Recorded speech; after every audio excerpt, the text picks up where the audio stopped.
welcome to the Wise Take DFS podcast. I am your host, CK013. You can find me on Twitter at CK_013, and I am joined once again by one of Wise Take's finest DFS analysts, Mr. CashinDFS. You can find him on Twitter at CashinDFS. You can find him also at wisetake.com, just destroying PGA and NASCAR content. He's just been on a roll. I mean, don't get me wrong, you've been doing well in baseball, of course, but with the articles. But PGA and NASCAR, man, you've been on fire, dude. Like, I've heard nothing but I don't even play NASCAR and PGA right now. I hear nothing but good things. Like, Paulie D brags about you constantly, about how well you are doing from a content level, at least in golf, NASCAR, all that shit, man. So, I mean, golf was really good, and then it started off amazing. I thought I was just gonna crush, and then every day it went a little further down. Today sucked, so it wasn't as good as it should have been. But right. whatever, that happens. It's funny, man. Hey, I know that on a content basis, you got so much right. Again, I feel like every week, every Sunday night that you and I do these shows for Monday, golf just ends, and I feel like it's the same thing I hear from everybody across the Wise Take Nation. Cash was just right about so much, in particularly in golf. It's wild. NASCAR was beautiful. Yeah. And then Amarola decided to hit his teammate in the pits and just ruined everything. I mean, I still won money, but it sucked. Yeah. No. And I told you, old dude lived, so I thought I might have witnessed Bubba Wallace die on the track. So yeah, he got one of the toughest accidents, from what I understand, right? You've seen it a while. Oh man, he hit the wall super hard. Like, his girlfriend tweeted, that's the happiest I've ever seen him crawl out of a car. Oof. Because, oh my God, it was scary. I was scared. Rough. Anyway, got to give you the props on that. Now we're going to move on to baseball, because this is a baseball show. We are going to get this thing started. We got ourselves a 9-game slate. Before we do get started, just a reminder, so far, since we opened up the Slack chat to the Wise Take Nation subscribers, it's been awesome, man. It's been great, man. We've got baseball talk going in there just about 24/7. You never know who's going to chime in when. Got a bunch of people in there, and it's been rolling, man. The nation's. I'm so glad that we were able to make that work. Real quick, I know I do the plugs at the end, but if you're a listener of the show, if you've considered subscribing to Wise Take or anything like that, the Slack chat is one of the most valuable things out there. I know there's other companies that do it, but the people that go into it is also very important. We have RSS feeds that go in there. Let us know about when lineups come out, when home runs are hit, when scratches are dealt, and NBA that's going to be crucial. But it's been awesome, man. You never know when Cash might pop in a conversation. We got Cam in there, Paul. You really, really get to mix it up with the analysts here at Wise Take. And the members are just they're showing things to some of the staff, some of the things they found. It's incredible, man. It's been awesome. Really, truly a community vibe. It's been great.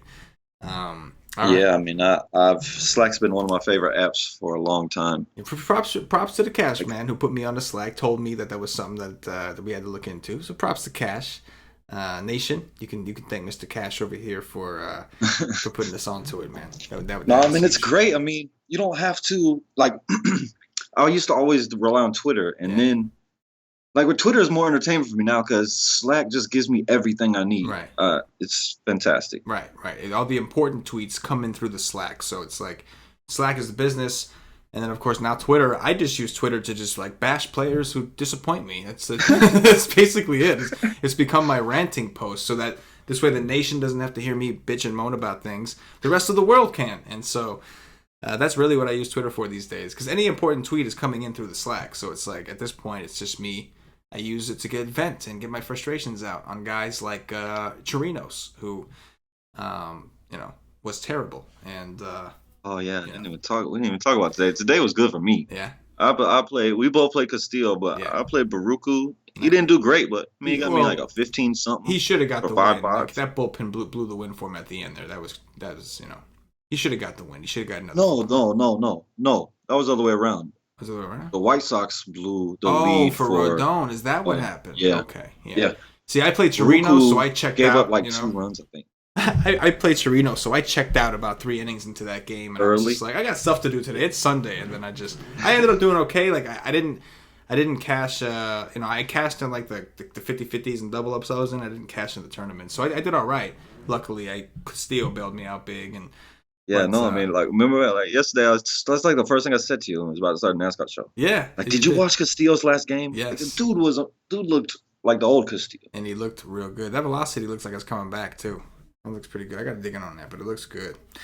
Anyway, we got ourselves a 9-game slate here on this Monday evening, and 9 is the right size. We like those, 6 to 9 kind of size slates. It's just a matter of if we have anything good. So we'll find out here. I know we have some decent pitching, but they're also in some tougher matchups.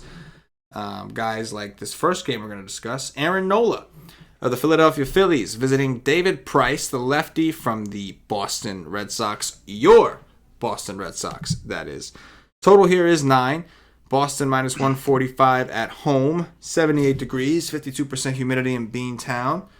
What do you think, man? What was the temperature, did you say?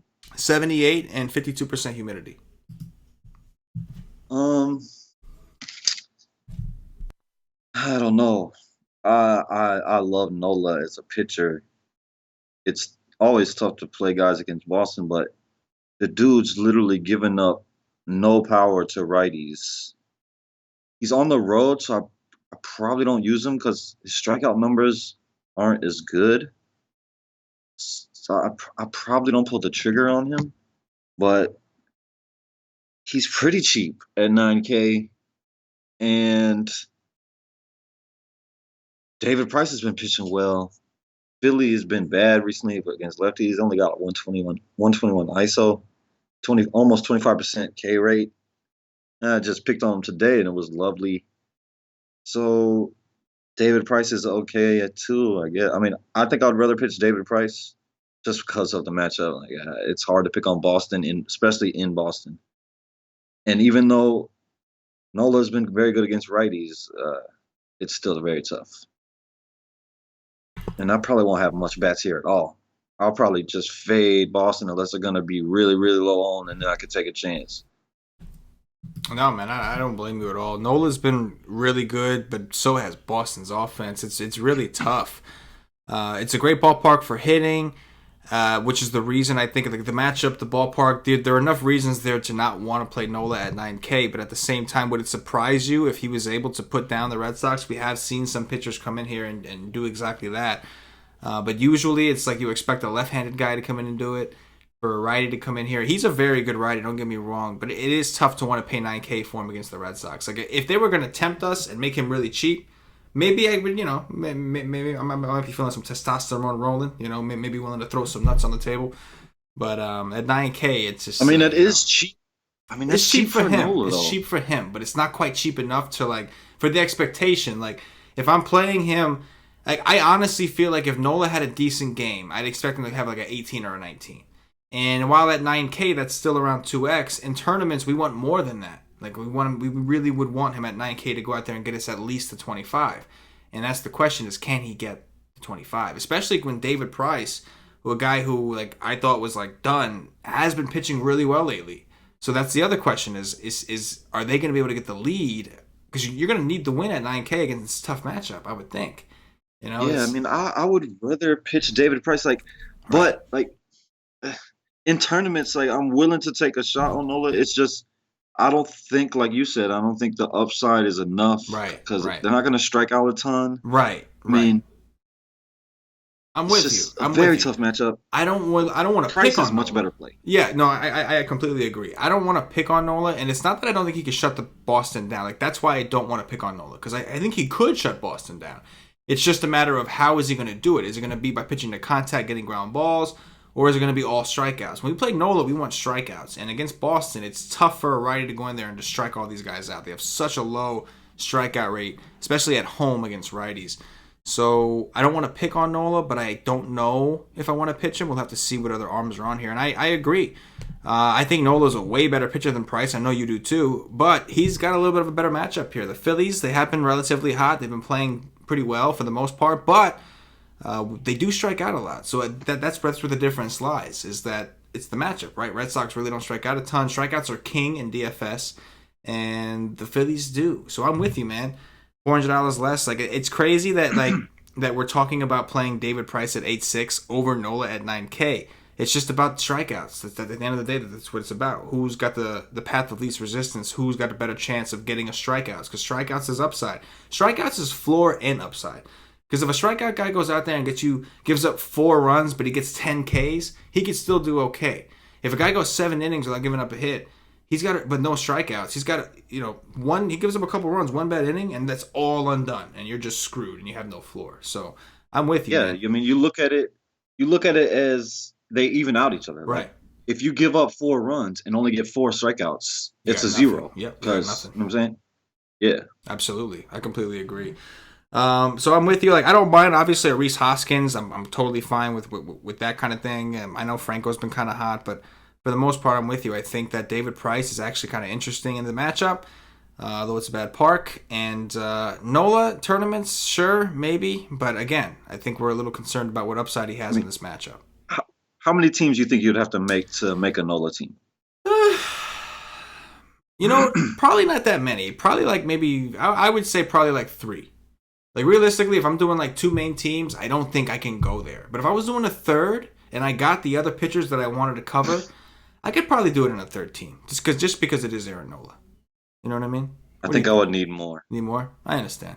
Well, let's see who else is on the slate. Then when we do some top 3s, we'll see if he ends up slipping in one of our top 3s. I don't think so, but we'll see.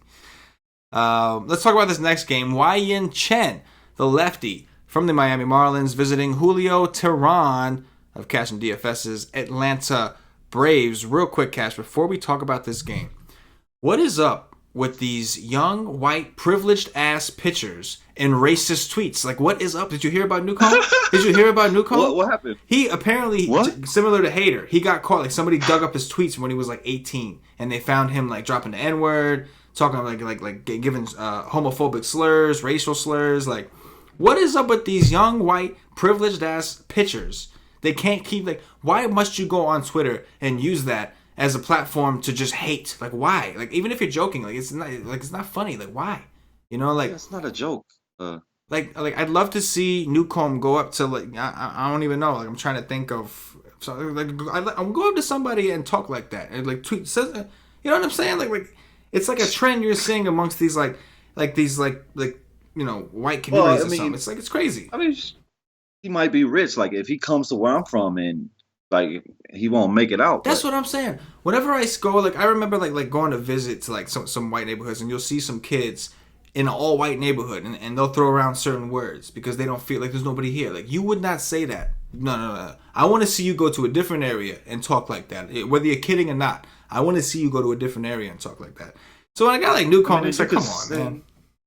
You could say it's a kid being stupid, but still there's something behind it. Like, you don't just say it for fun. You know what I'm saying? Yeah, like, man. Like, listen. I'm sure he's not like some racist dude. I'm sure he was kidding. I'm sure he didn't mean nothing by it. He was immature. Regardless, I disagree. He probably is fucking racist. Well, no, you have a point. Like, obviously, like, why even joke about that if you don't have those thoughts in your mind? That you have a point there. My point is, regardless of whether you mean it or not, once something like that happens, you need to be humbled. You know what I'm saying? Like, you need to be humble. I'm not talking about this diversity thing, this diversity class they send you to. You need your ass whooped. Like, you need a couple dudes just whoop your ass and just remind you why you don't say hateful things like that. Whether you're joking or not joking, it doesn't matter. Like, that's just my opinion. Like, my opinion is just be like me and hate everyone. You hate everyone. And it's all good. I'm just playing. I love everybody. Of course, Mr. Friendly over here. How could we forget? That's right. Hey, I forgot about Mr. Friendly. I tell Maria that all the time. She says, when you out of your mind. Yeah. Oh, I hear you. Either way, man, like, I'm not trying to get into the race game. I'm not trying to stir nothing up, but, like, this is ridiculous now. It's the second young pitcher now that's come out with these old tweets. It's like, and you would think that for Newcomb, right? Like, you did that. You know that, like, you did some stuff on Twitter you shouldn't have done. You saw what just happened to Hater. How the hell do you leave that up there for people to, like, even that, like, isn't that stupid? Like, somebody just got blown up doing something you did, and you don't even go back to try to get rid of it. You just like, well, they won't look at me. He's such an idiot. He might have been drunk. I forgot. Yeah, maybe. Anyway, it's going to be 86 degrees, 55% humidity in Atlanta. Total here is 8.5. Looks like Atlanta minus 165. Before you start, Cash, one last question about it. You're from Atlanta. You're from A-Town. A-Town all day. So Josh Hader got like a standing ovation when he went back for his fans, for the Brewers. Do you think that's going to be the case in Atlanta, or do you think it's going to be a little bit of a different story? Well, I mean, it's tough to say. I can't hold you to nothing. I'm just curious because I was kind of shocked. That they did. I know he's a good player, Hader. I'm just saying. I was a little surprised. Like, you want to cheer him up, let you know, but like a standing ovation. I mean, you know. I don't know. Maybe a bunch of hood folks just buy tickets just to go. But I doubt it. It's a bunch of white folks. Yeah, that's true. It is baseball after all. All right, enough about that crap. We're here to talk baseball DFS. What do you got in this matchup here? Like I told you before the show, I like Chin a little bit. I wish if he was at home, then I would do it. Like, he just played against his team. That's a negative. He got a 15. It's just Atlanta has flip-flopped. They were like the best team against lefties for a long time, and they are not good right now. Since June 25th, that's about a month with the All-Star break, they have a 24% K rate, 71 WRC plus, 115 ISO against lefties, and Chin is pretty damn good against lefties. There's a ton of lefties in the lineup, but it's more likely to fail than succeed. But I expect him to be super low owned. He's 4.8. I don't need a ton. If he goes on and gives me 10, I'm cool. If he goes on and gives me 15, I'm jumping. If he goes on and gives me 20, I want to go find him and give him a kiss. So I think he's a decent play at 4.8. It is not a cash play by any means. It is a tournament play. And Tehran is the same thing on the other side. He just faced his team. He got lit up. Tehran is a flip a coin guy every single. I've said it for a couple weeks now. Anytime I talk about Tehran, it's flip a coin. You don't know what you're gonna get. It doesn't matter who he's facing, what the situation is. You do not know what Julio Tehran is gonna go do when he's on the mound. He could go out and get us 35 tomorrow. He could go out and get negative 10. There's so much. Like, you have no idea what Tehran is gonna do. So it's probably a stack or stay away if you're playing Miami. Yeah, man, I completely agree. You really don't know what you're gonna get. Before that game against Miami, where he gave up like 7 earned runs, like he was on this little streak where he was pitching well. Then he played Miami, probably the worst team that he's faced in a while, and he just got his ass kicked. You really don't know what you're gonna get. He's such a coin flip. His numbers are gonna tell you he sucks. His results might tell you otherwise. At 7-3 against Miami in this ballpark, it's scary. He just saw these guys; they just lit him up. But we have it like baseball is so variant. Like, you never know what you're gonna get. Like, we've seen scenarios like this where it's like a guy will dominate a team, see him the next time, and he gets blown up. And we also see scenarios that are the opposite. A guy does really bad against the team in one situation, then he plays them in a different environment, and for some reason does phenomenal. So I agree, he is definitely a coin flip kind of play at 7-3. Tournament only, wouldn't play him in a cash game scenario. But in a tournament, yeah, I think we have to say he's at least in play, even though I don't like picking on. I don't like picking on Miami. I really don't. On the other side, YN Chen.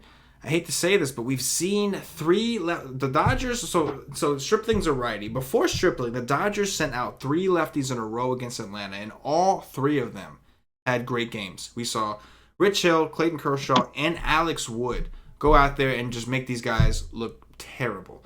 So YN Chen, he sucks. I definitely would rather him be at home. But I agree. I don't think we could rule them out until Atlanta starts showing us that they can hit a baseball. We just can't rule them out. They've been really bad lately. And they're the second worst team against lefties on the slate over the last month. They've been bad. Next up, Shane Bieber of the Cleveland Indians. Shane Bieber, you're a young pitcher. My advice to you is if you have a Twitter, delete it. You don't need it. Just delete it. Like, you're going to get yourself in trouble. Like, anybody.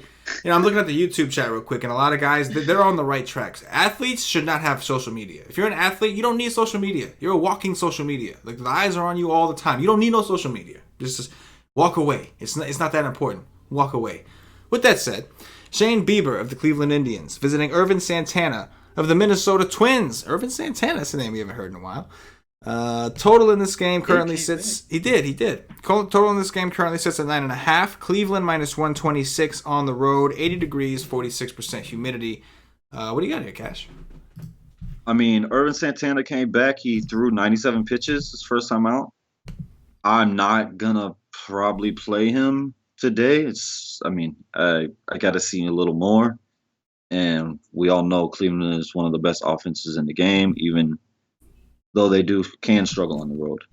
Remember last time we talked about Mr. Shane Bieber against Pittsburgh? We said this guy is going to get lit the F up because he's going to go out here and throw a ton of strikes, and that's exactly what happened. He got lit the F up. The thing that Shane Bieber is going to do is going to go out there, he's going to throw a ton of strikes. If those strikes are getting by them and they're working, he's going to do well. If they're pounding it like Pittsburgh did, he's going to suck. He's going to get lit up.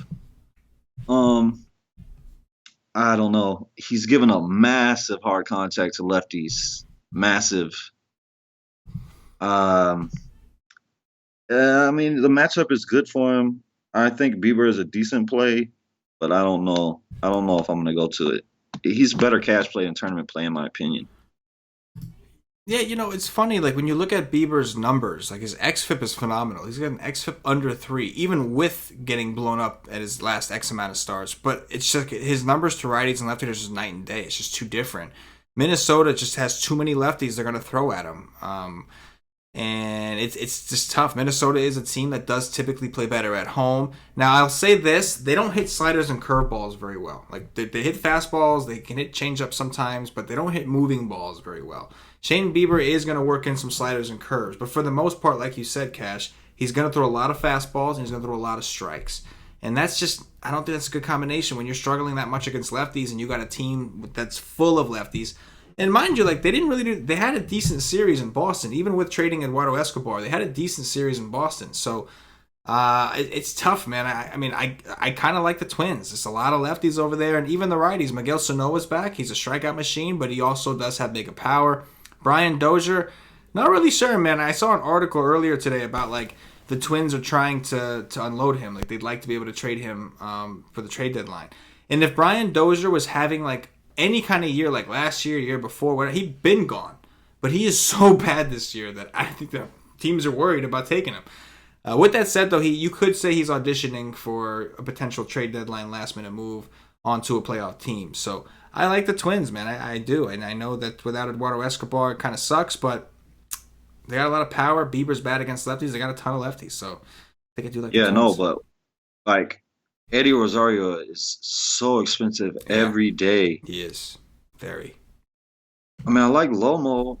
Max Kepler, is he hurt? He was hurt. He might be coming back tomorrow, but he has been hurt, yes. I mean, it sucks that old boy is in Arizona. Yeah. I mean, Rosario and Lomo would probably be my two favorite, but Rosario is so freaking expensive. Always, yeah. Yeah, definitely. Yeah. And Brian Dozier, he's a streaky dude. Like, he has that swing. It's just, when this swing is on, he's fantastic. When it's off, he's bad. Well, I'm still waiting for him to flip on. Might be hurt. Switch. Like, I would think, like, I just don't see him hurt all year though. That's like, what I'm he's saying. been bad. He's had a really bad year this year. Like, for him, like I played this dude. Him and Ian Kinsler were like two of my favorite second basemen last year. They always led off, and they would start off the game with a home run almost every time. It was great. You just had to pick the right one. This year, both of those guys have been uber. I mean, Ian Kinsler's been heating up, so I don't want to. Let me slow my roll a little bit, but overall, both of those guys have been huge disappointments this year. Man, whenever Dozier is hot, especially like it's been like 2 years in a row, I think in the second half after the All-Star break, just home runs every day. You just ride that, but that's not happening right now. Yep, you're right. We haven't seen it. Indians, I'm always fine with 5 implied total. Santana, I think it's his second start back from the DL, so maybe it is his second. He threw 97 his first time. That's pretty impressive. There was a lot of sliders. We know that. We know E5 also pretty good against the slider. We know Lindor, Ramirez are okay against the slider, but E5 definitely pops out. Number one, he's been red hot. I think he's only had like one game in the last like 6 that he didn't put up double digits. And number two, I know he hits the slider well, which is a pitch that Irvin Santana relies on. But the Indians, they're always in play. They're on the road. We prefer them at home. Same spiel as always, we know. But they're one of the best offenses in the league.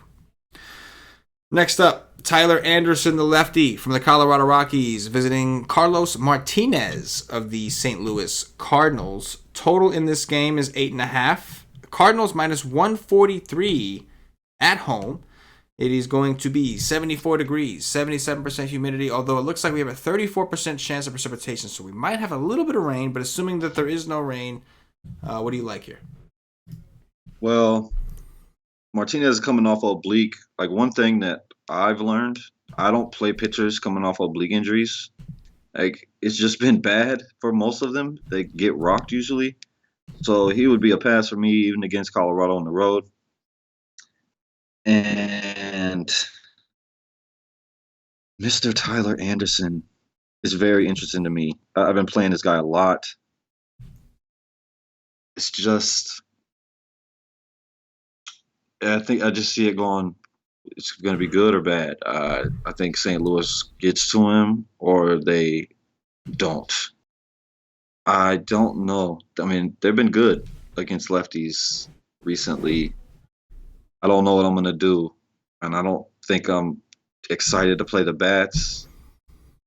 I don't know what I'm going to do. But what do you think about the bats against Carl? Like, we've seen Carlos Martinez come. When he came back off the injury, he was walking the yard, like he was walking everybody, and then he got back to normal. And the last 2 starts, he's struggled against 2 teams. Like, Cubs know him very well, so you know that. Cincinnati as well. Yeah, I mean, I'm with you on C-Mart. I don't know if I want to pitch him coming back from this oblique thing, but I don't really like picking on C-Mart because even when he doesn't do well, outside of a couple teams like the Cubs who see him a lot, he typically isn't really giving up a ton of hits or power. Like, he's not really a guy like to stack against. It's normally like he's walking a bunch of dudes, and then he makes a mistake to like one guy who hits like a grand slam. Yeah, so, like, you one off against those. Right, yeah. So I can see a Charlie Blackmon or a Nolan Arenado or something like that, but he's never really a guy, even if I don't want to pitch him, he's never really a guy like to stack against. I do think that Tyler Anderson is interesting. I'm a little worried with some of these guys like Paul DeJong, Marcell Ozuna hit a home run today. We've been waiting for him to improve. Maybe it's happening. Didn't he have I think he had 2 in a row. I think he had a grand slam the day before. You're right, a couple days before. He did. So maybe he's starting to heat up. That's a little scary. We know he's a lefty masher. He's supposed to be. He is. He's supposed to be. He always has been. Yeah. This year, he's struggling. Yeah, no, this year he's struggling. So, like, you got, like, the Cardinals I can see stacking, and the Cardinals should be a very contrarian stack. Like, people like Tyler Anderson, especially away from Coors. He's going to be a pretty popular option at 8-2. I don't necessarily know. We have to see who else is on the slate. I don't know. I don't think he's going to be, like, the chalk, but I do think he's going to garner some ownership. Got Robbie Ray a couple hundred cheaper against Texas. Right. So, well, at the very least, I don't see a ton of people wanting to pick on him. I think enough people respect him to where people won't want to pick on him. And so I think you could get the Cardinals pretty low owned at a spot where they seem like they might be starting to heat up a little bit. So also we know the Rockies, if they are able to get to Tyler Anderson, the Rockies have one of the worst bullpens in the league. We do know that as well. Although give them some slack. They pitch in Coors, so a little bit of slack. But I think the Cardinals are kind of interesting. Next up, speaking of Robbie Ray, Martin Perez, the lefty from the Texas Rangers, visiting Robbie Ray of the Arizona Diamondbacks. Total in this game is 8.5. The Diamondbacks minus 208 at home. It'll be 106 degrees, so I'm assuming that they're going to be humane and close their roof for their fans. Robbie Ray was the topic of a lot of conversation in the Slack earlier tonight. I was catching up before we did the show. I know a lot of people were discussing him about his velocity coming back up, his swinging strike rate numbers, all kinds of stuff that in the Slack they were talking about it. What are your thoughts here, Cash? I think he's going to be very popular. I think, like, he could come in as the highest owned pitcher on DK. Maybe. I mean, it's possibly not, but I would think so. He's at home. He's against Texas. The roof will be closed. and he did. Like, he pitched very well against the Cubs in Chicago. Um, I like him. I do like him. I just think he's going to be very popular. I just don't respect many Texas righties. Andrews, I do. Beltre, I just don't. And there's like they got a couple other guys. I don't know. I like him. I just think he's going to be chalk. And we all know that he can get mashed by righties. So I wouldn't mind playing Andrews. I think Andrews could double dong, and Beltre could hit one off of him as well. But you got to like him. And then on the other side, it's just this dude. It's a pile of trash. He's terrible, but on the road, I don't know. I just don't know how much home runs. I don't know how many home runs he's going to give up. But Arizona did hit some home runs today, even though they didn't the day before when I stacked the hell out of them. I like Arizona bats. Yeah, man. Like, you initially look at this, you're like, okay, Martin Perez, lefty, Arizona's home. Yeah, like Arizona looks good. Perez has that troll in him. Like, he has the ability to do it. We've seen him do it numerous times where, like, he should get smashed. His numbers all indicate he's terrible. Then he goes out there and actually has a decent game. I'm with you. I lean towards the Arizona side for sure. I mean, Paul Goldschmidt has, even though he's been striking out a lot against righties this year. He has been mashing lefties. That's one thing Goldschmidt has done. I think overall, he's still a great hitter, but to me, he's having a down year. But he has still mashed lefties. So Goldschmidt, it's just hard to pass up on him. Souza is a guy that's always hit righties better. You don't really know what to do with him. Pollock is another one who can hit lefties, but he's always kind of hit righties better. It's kind of a weird thing. Now we have Eduardo Escobar's on this team, but even when he was on the Twins, he didn't help them out against lefties. So it's like, you're kind of in limbo still. You don't really know what to expect from the Diamondbacks when it comes to a left-handed pitcher. Like, you just don't know what you're going to get. They can go out there and be terrible. They don't strike out a ton. That's one thing I'll give them. Against lefties, they don't strike out a lot. But they've also, like, kind of been a little disappointing against lefties in terms of scoring runs.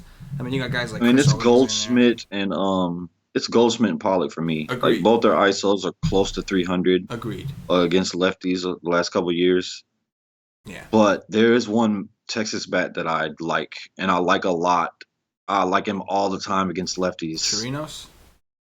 Exactly. I knew it.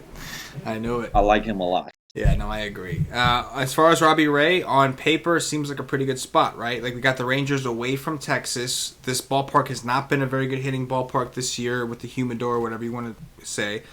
And Robbie Ray has looked better. His velocity has come up, as pointed out by the White Stick Nation in the Slack chat. And on top of that, the Rangers are definitely a team you prefer to play against righties. They are a team that they haven't done nearly as well against lefties.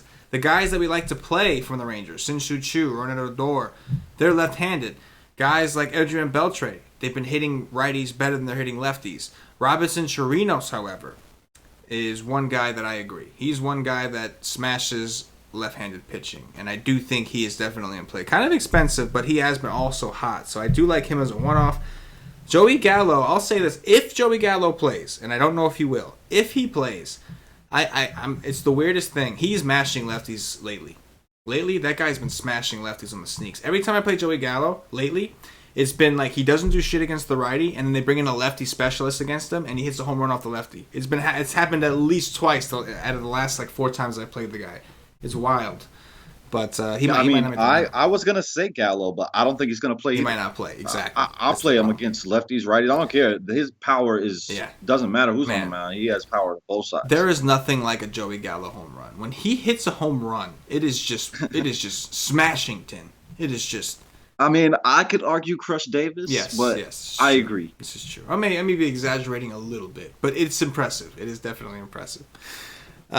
Moving on, Marco Estrada of the Toronto Blue Jays visiting Edwin Jackson of the Oakland Athletics.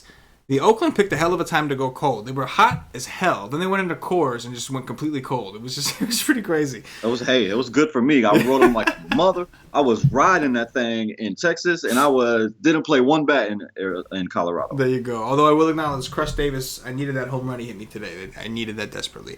Total is 8.5. Oakland minus 155 at home. What do you got here? Estrada is really cheap. Um, that's what I got. It's really cheap. Um, ah, I hate thinking about playing Estrada, but the massive fly balls in this park in cool temperatures. This might be the coolest game on the slate. I mean, I do like it at the price. He struggled for 2 starts in a row. I mean, one was against Houston where like he did go 5 innings. Um, the next time it was against your Mets. I don't know what the hell happened there. He got rocked. Oh no, he only got 1 out, dude. Was he coming out of the bullpen that game, or what the hell? That was the last game he pitched. That was back on July 3rd. He got hurt. Yeah, that He was. got hurt that game. He got. Oh, Yeah. He went out I didn't there. even He see him literally injured. he got 1 out, gave up a home run, and then he left the game. He was hurt. He hasn't pitched since. Oh, Yeah, that was July 3rd. then maybe I don't want to pitch him. Then I'll go. I don't like to pitch guys off of injuries. I'll go a step further. He did have one rehab start, only one rehab start in AAA, and he gave up 2 home runs. He gave up 3 earned runs, had 3 strikeouts, but he only went 3 1/3. So he faced 14 batters, which isn't terrible, but he may be on somewhat of a pitch count. I'm not sure. Toronto not really playing for anything anyway, so he might be on a pitch count. What do you think? Yeah, I mean, I probably don't do it. He was interesting to me at that price. Oh That's yeah, cheap for. yeah. I mean, he's a perfect pitcher for this park. Yes. Like a fly ball pitcher, they just get eaten up here. Like the fly balls get eaten up and they become outs. But probably not. I'm probably not gonna do that now. I could play Crush Davis any day, every day. When the guy gets a hold of the ball, it goes a long ways, very long ways. And I think Edwin Jackson is pretty interesting. I wish he was cheaper. Like people are gonna think he sucks when he doesn't. I knew he was gonna get killed in Texas. I mean that was a given. It's freaking 105 degrees there every day.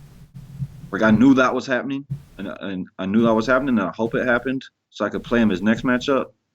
I just wish he was a little cheaper, but I will have interest in Edwin Jackson today because I don't think nobody's gonna play him against Toronto, and there is definitely a downside. But big park downgrade for Toronto. They got to go all the way across the country, so I definitely have interest in Edwin Jackson today. Yeah, that's one thing that we've been hurting for is like the cheaper options, like those SP2-ish options. And initially, I agree. Estrada was that guy for me at 5'3", Oakland. Like that seemed great. He's got decent history against them. Like not like massive history, but he's got like enough at 5'3". You'd be happy with every game he's had there over the last 2 years. But if he's going to be on a pitch count, that's a little worrisome. I'm not too worried about the minor thing because, like you said, this is a ballpark that just eats up fly balls. So you keep hitting fly balls, it's just going to get eaten up. It's huge foul ball territory too. So if the ball does get popped up, normally it'd be out of play in a regular game. That's going to turn into an out. So while it may take away strikeouts, some people say, for a guy like Estrada, you'll take that. You want that. You just want the out. You're not looking for the strikeout. If he gets a strikeout, great. You just want the out to get him out of the inning. So at 5'3", we'll have to do some digging. If we find out he's not on a pitch count or if his pitch count is somewhere in the 90s, I think I might still be interested. And because of how hot the A's have been, I really don't think too many people will go to Estrada. Maybe I'm wrong because there's not a lot of SP2s, but I feel like we're going to see a lot of people go like double mid-tier. Or I guess there's another game with some 2 pretty good pitchers. We'll talk about those guys next. But it is tempting in this ballpark. Problem is, if he's going to be on some kind of a pitch count, we just can't do it. He's already a high risk kind of guy, already limited on upside. So you add a pitch count to that dude, and it's just no point. But 5'3" is a cheap price. Edwin Jackson at 6'3", I'm with you, man. I could see it. Big ballpark downgrade for the Blue Jays. I know they've been hot, but Edwin Jackson has actually been pitching pretty well. I know not all of his results have been there, but if you look at his hard contact rates are pretty good.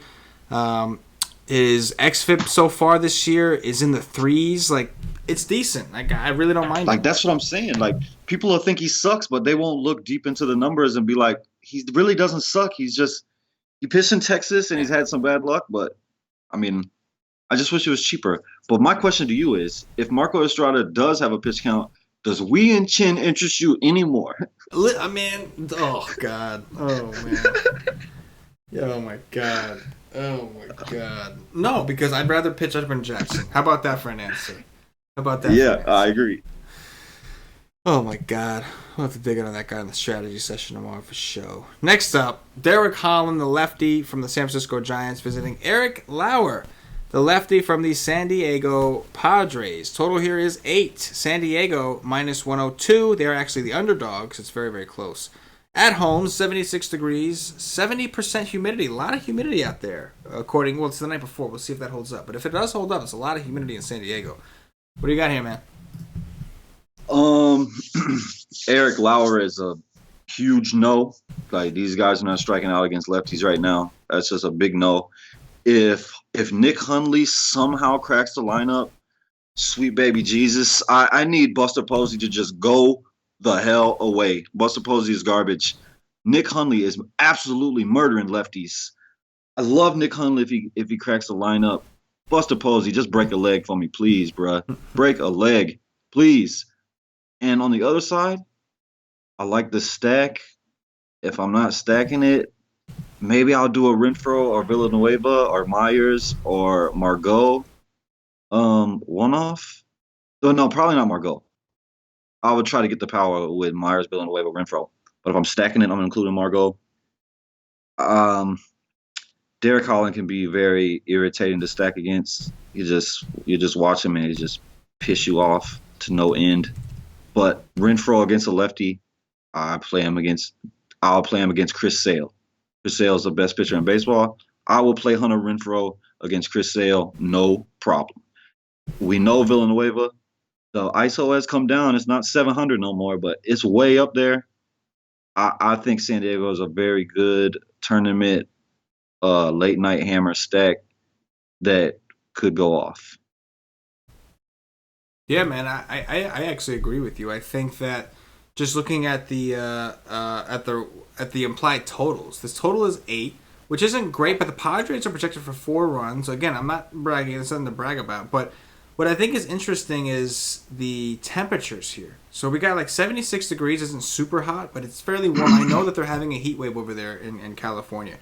70% humidity is a lot of humidity for that area. If that holds up, we could see this ball carry a little bit more out there. So Derek Holland has been respectable to some degree. I hate to admit that, but it's true. But one thing for sure is I definitely prefer taking right-handed pitchers against the Padres than left-handed pitchers. Margot, you mentioned Margot. He's actually been on a tear lately. He's been super hot. Let me just make sure, verify that. Yeah, he's been really hot, man. His game logs lately, 21. I'm seeing a 21. I see a 10, a 17, a couple 9s. His price did come up a little bit, but I think if anything, that's just going to lower the ownership. Will Myers has been hot for a minute now. Hunter Renfroe is finally coming out of his funk, and it's a lefty. I'm with you. Hunter Renfroe against lefties is the shit. And then even, like you said, Villanueva, man. Villanueva profiles well. Holland throws a lot of sinkers. Villanueva has had success against the sinker. You only really want to play him against lefties anyway. I think it could be a very sneaky stack. I haven't stacked the Padres in a while. And Derek Holland, like you said, he can really piss you off when you stack against him. Because when you watch him pitch, you're like, this guy's awful. But then all of a sudden, he'll go out there and strike out 6 or 7 of your guys. And you're just like, what the hell just happened? But, I mean, I got to lean towards the Padres here, man. I'm with you. I think the Padres stack could be kind of sneaky. It's been a while since you and I talked about stacking the Padres. But this looks like a pretty interesting spot. Against Holland. I mean, their ISO against lefties looks good. Yeah. Their WOBA looks good. I mean, it's not terrible. It's not great. Like, they're not towards the top. And if you're gonna stack them, if this projected batting order is legit, it makes for a really nice stack. Margot, Myers, Renfroe. You skip Hosmer, play Villanueva, even go down to Perella or Hedges at the bottom. It kind of fits. You know what I'm saying? Like the batting order, it's all the guys that you would want to play anyway. So. They got the highest hard contact rate against lefties. Let's do 42.2%. Let's do it. And like Patio Joe says, if it doesn't work, it's just variance. It's variance. That's all. And then, man, you don't have to go all in, but I would definitely, if I'm playing multiple teams, I would definitely have one. Yeah, for sure. And I think the Giants you can stack as well against Lauer. I agree. Lauer's bad. The Giants are going to put a lot of balls in play. They don't strike out a lot against lefties. I think you can look at some of these guys, but I'm with you. I'm not huge on stacking them, but guys like Chase Darno is cheap. I hope, like you said, we get Hundley. He's somebody that I never mind playing. The rest of the guys are just guys you just don't enjoy playing, like Evan Longoria, Buster Posey. Like you just never enjoy playing those guys. But definitely prefer the Padres for sure. Next up, we got Freddie Peralta of Cammy Boys Milwaukee Brew Crew visiting Kenta Maeda of Patio Joe's Los Angeles Dodgers. Total here is 7.5. The Dodgers minus 154 at home. 82 degrees, 45% humidity in LA. What do you got here? Well, Mr. Cammy needs to get with his boy because I just want to curse.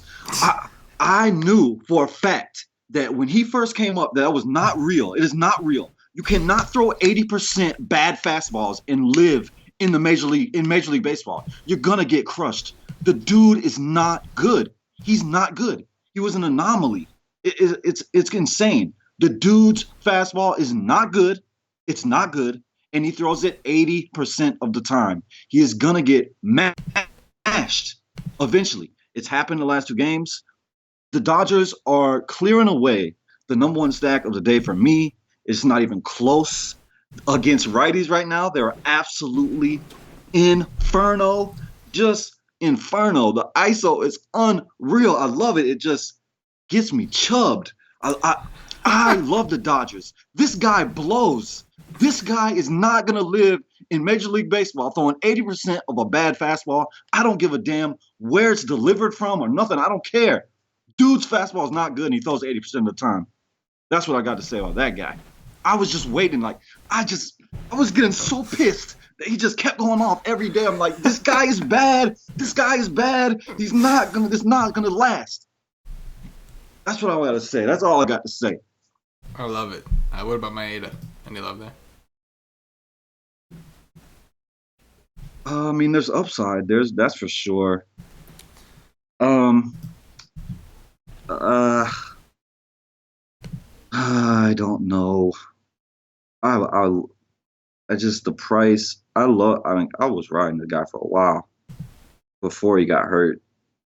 I don't know. You tell me how much you like him. Like there's an extra lefty in there now with Moose. I don't know. I'm not crazy about it, man. I mean, it is. I don't know. I'm not crazy about it. I mean, the strikeout. He could have strikeout. The strikeout upside's there. It is. But like, if you look at this new Brewers lineup, and like they've been going off. They've been pretty hot in San Francisco. They were putting up some runs. This is a little bit better of a ballpark. Yelich has been on fire. They've got him leading off against righties lately. Like he was hitting home runs as a lefty in San Francisco like every day. I was like, what the hell is going on? Yep. And so when you look at this, Yelich, not a high strikeout guy. Lorenzo Cain, not a high strikeout guy. Mike Moustakas, not a high strikeout guy. Travis Shaw, not a high strikeout guy. Like, I know it's one player, but it's the one player in addition to the other couple players they added.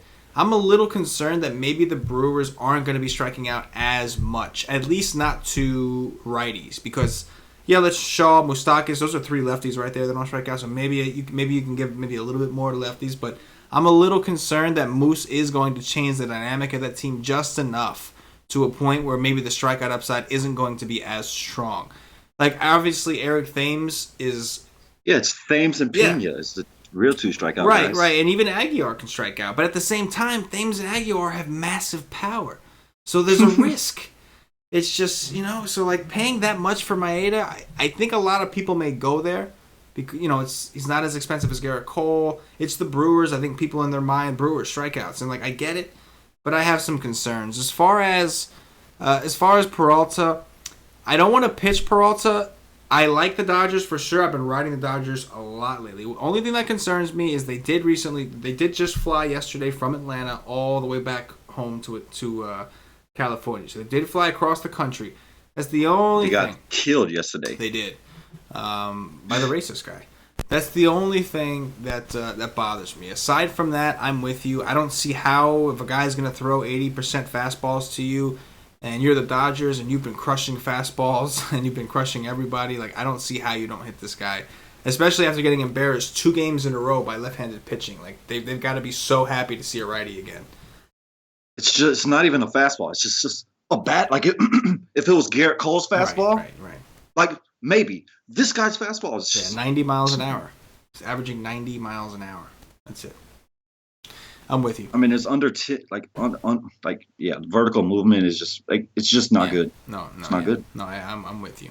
So yeah, I do think the Dodgers definitely a viable stack. They've been hot overall. It's a righty. They're back home. There's some humidity, some heat. I'm cool with it. Last game here, Cash. We got Garrett Cole of the Houston Astros visiting James Paxton of the Seattle Mariners. Total here is 7. It looks like Seattle is minus 100, so they are the underdog at home. 85 degrees, 45% humidity. This is one of the warmer weathers we've seen in Seattle. What do you got here?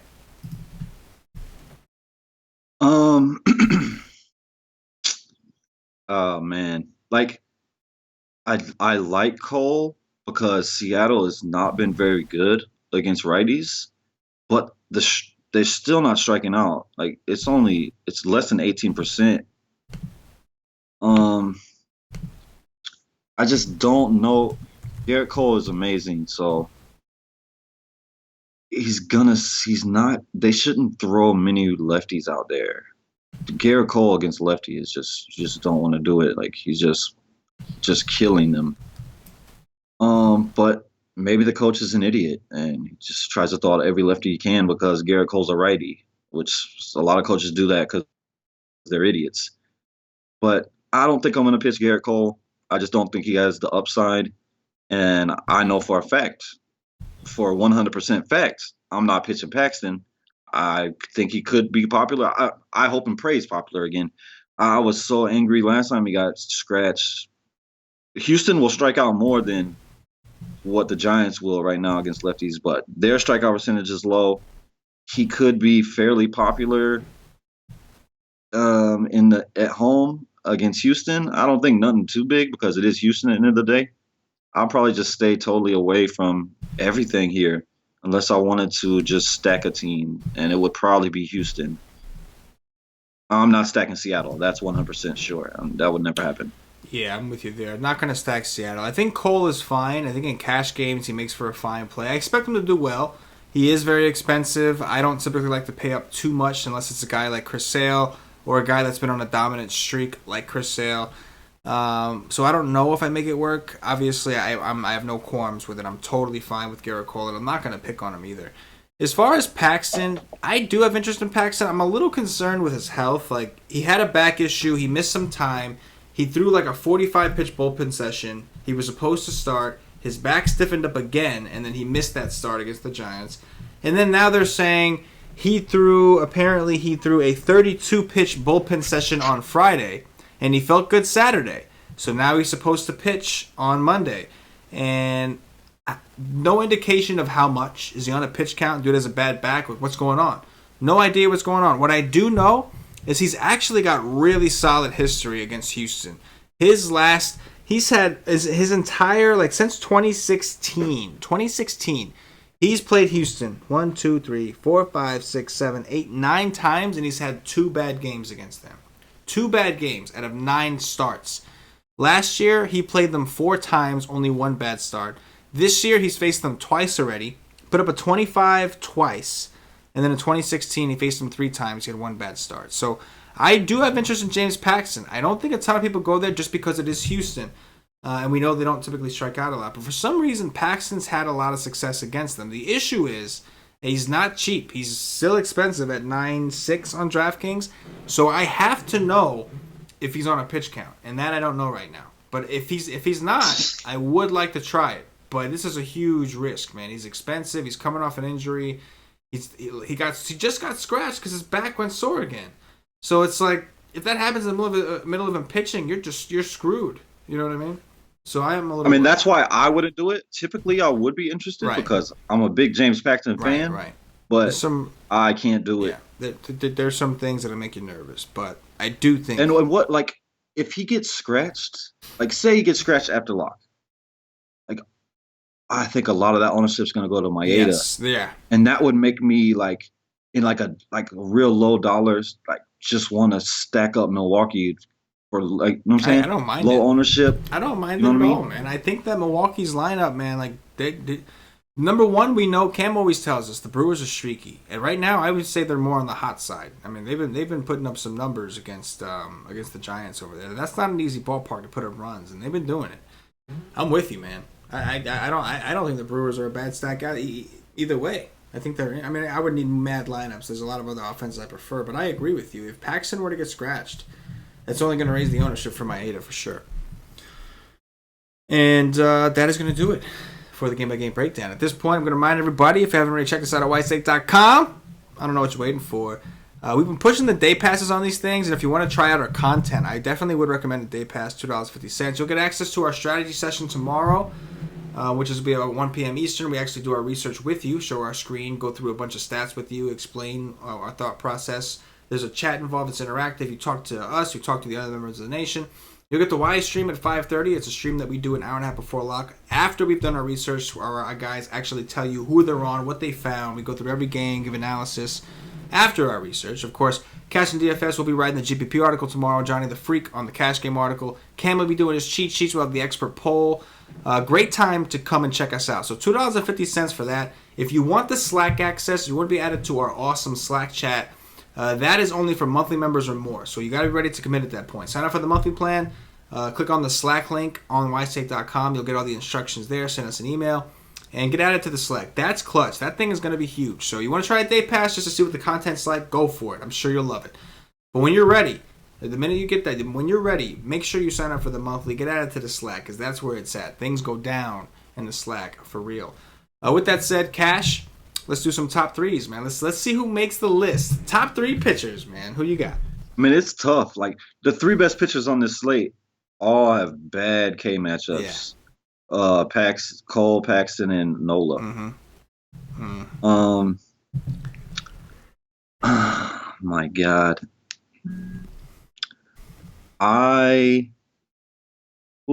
This is tough. I think David Price is probably number one. That's just because I think Ray's going to be so popular. And then I would say Edwin Jackson, but I don't like the price. And then I'll say Robbie Ray. I just think Robbie Ray is going to be pretty freaking popular at that price. I think he's mispriced. Yeah, no, I agree. I do agree. I'll go with James Paxton. Again, I take that with a grain of salt. We got to find out if he's on any kind of restriction. If he was healthy, I would definitely want to pitch him. I still want to pitch him, but we got to check on that. At number 2, I think I would roll. It's hard not to go with Robbie Ray. He's sitting there at 8K. It'd be tough to play Paxton and him together. But it's hard not to at least mention Robbie Ray. He has looked a lot better. His velocity's coming back. The Rangers are a little worse against lefties, except for guys like Chirinos.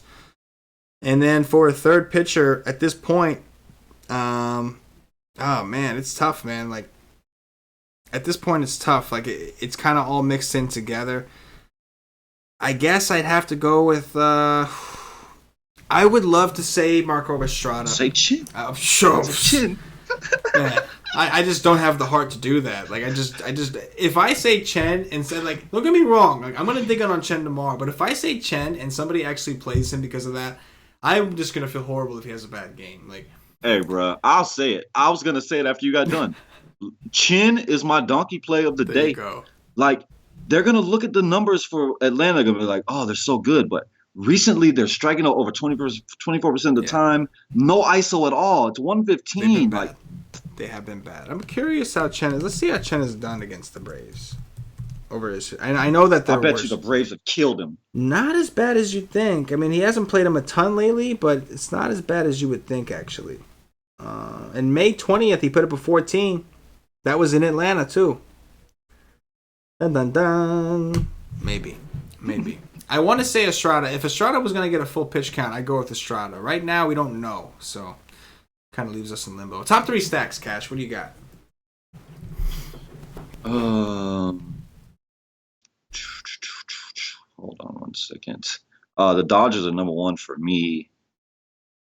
Who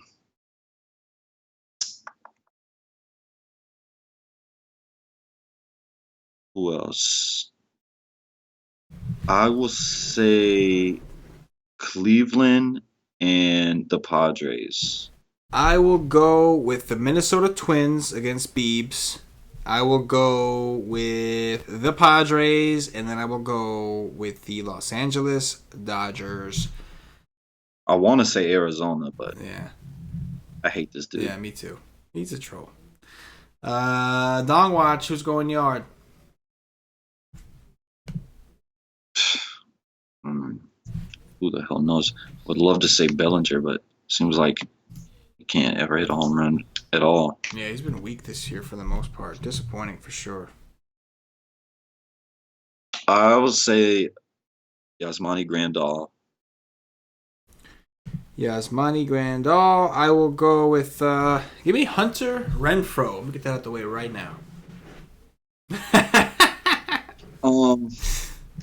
That was my next guy. I know it was. I will say Will Myers. I'll go with Eddie Rosario from the Minnesota Twins. Man, maybe I don't want to stack Cleveland. Crush Davis. Chris Davis, I do like that. He'll get one of those fly balls out of there. Yeah, I do like that. I'll go with give me some Lomo action. Logan Morrison. I like that. And that's it, right? That's 3 and 3.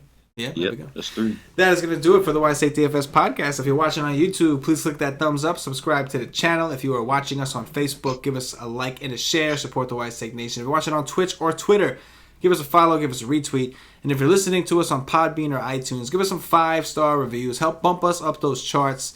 All these things really help us out. Show the nation some love. It goes a long way here. It allows us to keep doing these shows for free. So if you enjoy the show, if you're a fan of the show, all we ask is to show us a little bit of love on whatever platform it is you're using. Also, don't forget to check us out at whitestate.com.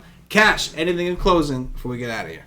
Yeah, I'm going to give the Cleveland pitching coach a little tip. Go ahead, get into Shane Bieber's ear.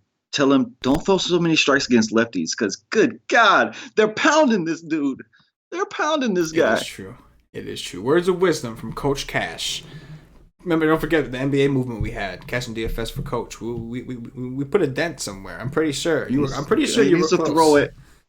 He needs to throw it high and outside to the lefties. Because if he puts it over the middle, they're just going to make it go far. Yes, I am counting on it. So, for CashinDFS, for myself, the entire Wise Take Nation, as always, good luck. Yeah.